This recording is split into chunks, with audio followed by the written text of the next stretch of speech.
Look what happened. That there are suspected gunshots within the building. President Trump just told our own Aisha Hasni that he has canceled his envoy's trip to Pakistan. At 2:13 local time, the water east of the strait looked dead. No moon worth trusting.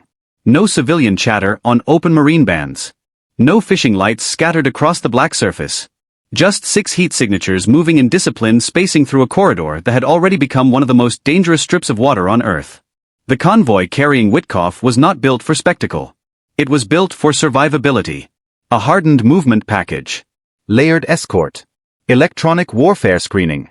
2 outer security elements riding far enough ahead to absorb the first hint of trouble, 1 central vessel protected like a moving command post, and trailing support hulls positioned to complicate any clean attack geometry.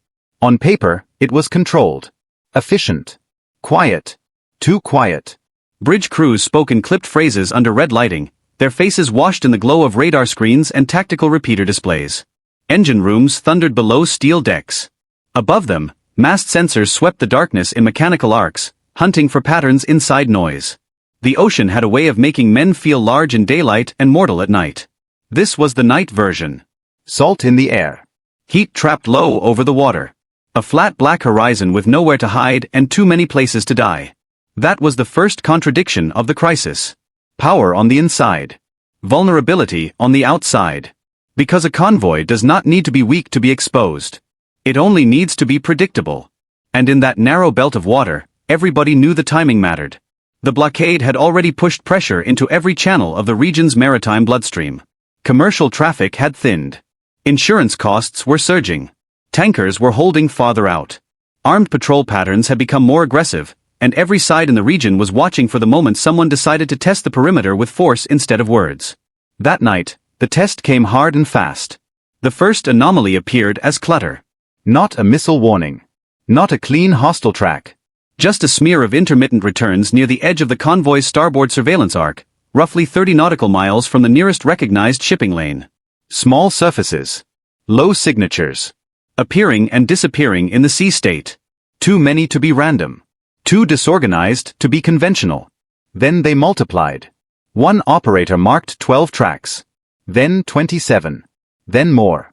Another scope picked up a separate cluster farther north, moving in staggered lines from the shadow of coastal terrain and island cover.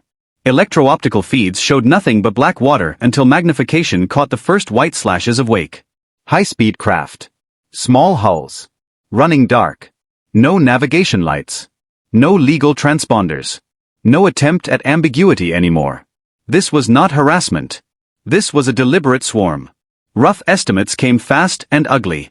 Nearly 500 Iranian personnel spread across fast attack boats, support dhows, drone teams, and coastal trigger elements feeding the ambush from multiple vectors. Not 500 in one place. 500 in depth.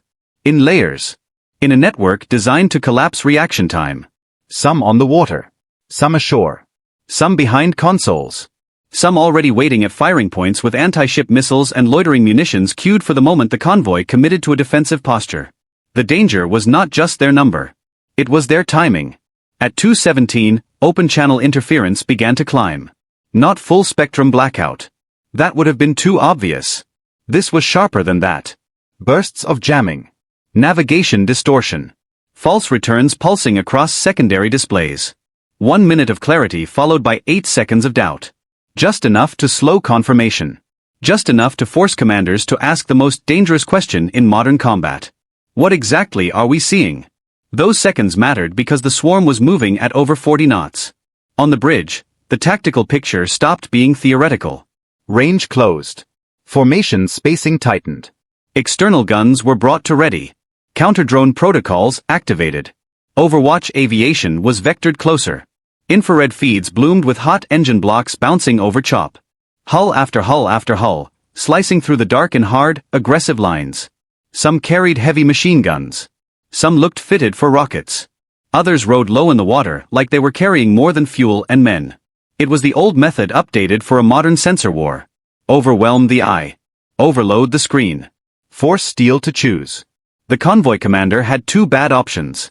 Maintain course and risk being boxed into a converging attack envelope, or break formation and lose the mutual protection geometry that was keeping the central vessel alive.